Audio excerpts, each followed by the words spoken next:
I'm here at the 2020 Lone Star Conference Championships in Frisco, Texas, where the Lady Greyhounds upset the Tarleton State Texans on Thursday night. Today they took on the number 1 seeded Texas A&M Commerce Lady Lions. Let's see how that game turned out. This was a game that did not start well for the Greyhounds as they shot 9 for 38 in the first half, only scoring 9 points in the first quarter and 11 in the second. The Lady Lions went on a 15-0 run in the second quarter that put them up by 20, but the Lady Greyhounds made up some ground before halftime, going in with a 15-point deficit. The third quarter was more of the same trend, with the Lions going into the fourth quarter with a 19-point lead. Coach Jason Burton spoke on the Lions' defense and how they were so effective in shutting down the Greyhounds up to that point. I thought our team just bought into the game plan, and they executed it to a T. A player like Cox is going to score the ball, but you want to force her to have tough shots every time she shoots it. You want to wear her out, and I thought we did a good job of doing that. I thought that was probably the best post defense that we've played. We changed up a couple of things defensively as far as guarding the post, and I thought they really sold out to doing that. Lions senior forward Alexis Bryant talked about what they did to counter the size of the Greyhounds. The main goal was to try to go at them to get them in foul trouble, which we did. Also, try to keep them off the board, so I think we had a pretty good game plan.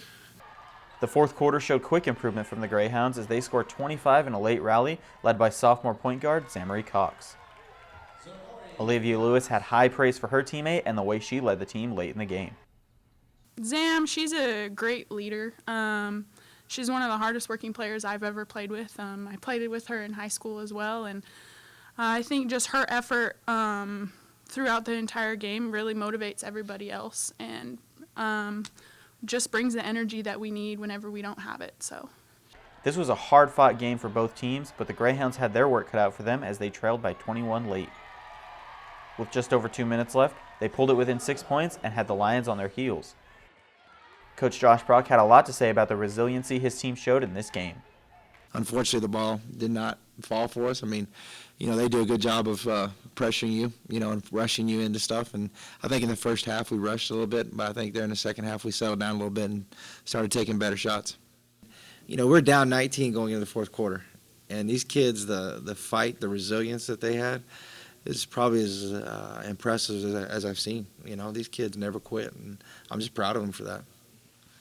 The Greyhounds now await their fate as they wait for the national tournament bracket to be released on Sunday night. For KENW, I'm Ryan Schrader.